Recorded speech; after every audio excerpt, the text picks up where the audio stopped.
ছাত্রীকে প্রাইভেট পড়ানো শেষে চলে আসার সময় বললাম, তোমার সাথে আমার কিছু কথা ছিল, কিছুদিন ধরেই বলতে চাচ্ছি, কিন্তু কিভাবে যে বলি। তখন ছাত্রী বলল, কি বলবেন বলেন, কোনো সমস্যা নাই। আমি বললাম, না থাক, আরেকদিন বলবো। এরপর থেকে ছাত্রী প্রতিদিন পড়ানো শেষ হলে চলে আসার সময় জিজ্ঞেস করতো, স্যার আপনি না আমাকে কি যেন বলতে চেয়েছিলেন, আজকে বলেন।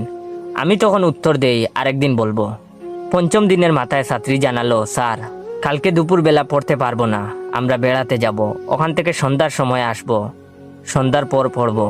পরদিন সন্ধ্যার সময় ওদের বাসায় গেলাম, গিয়ে তো আমি অবাক, বাসা পুরো খালি, বাসায় ছাত্রী ছাড়া কেউ নেই। আরও অবাক হয়ে লক্ষ্য করলাম, ছাত্রী সারা বছর সেলোয়ার কামিজ পরে, সে আজকে সুন্দর করে সেজে গুজে শাড়ি পরেছে, একেবারে কোরা সাজ দিয়েছে। এমনিতেই তো মেয়েটা অনেক সুন্দর, সাজার কারণে আজকে তো আরো বেশি সুন্দর লাগছে। আমি জিজ্ঞেস করলাম, তোমার পরিবারের লোকজন কই, তাদেরকে দেখছি না কেন? তখন লাজুক হেসে ছাত্রী জবাব দিল, সন্ধ্যার দিকে বাড়ির সবাই মিলে মামাতো বোনের জন্মদিনে গেছে, সবার আসতে রাত 11টা বেজে যাবে। আমি বলেছি আমার শরীর খারাপ লাগছে, আমি যেতে পারবো না, মিথ্যা বলে তাদেরকে পাঠিয়ে দিয়েছি। আমি বললাম, আর আমাকে মিথ্যা বলেছো যে তোমরা দুপুরে বেড়াতে যাবে, এত মিথ্যা কথা শিখে গেছো?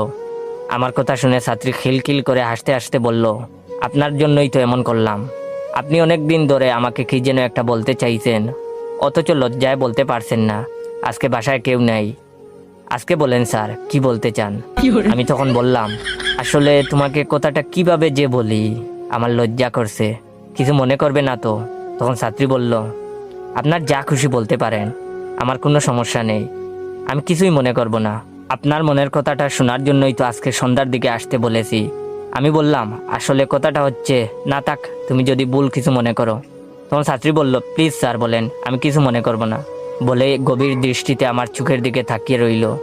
তখন আমি বললাম, মানে কথাটা হচ্ছে, ইদানিং হাতটা খুব টানাটানি যাচ্ছে, তোমাদের এখানে প্রায় 3 মাসের বেতন আটকে আছে, যদি বেতনের কথা তোমার আব্বুরে বলতা।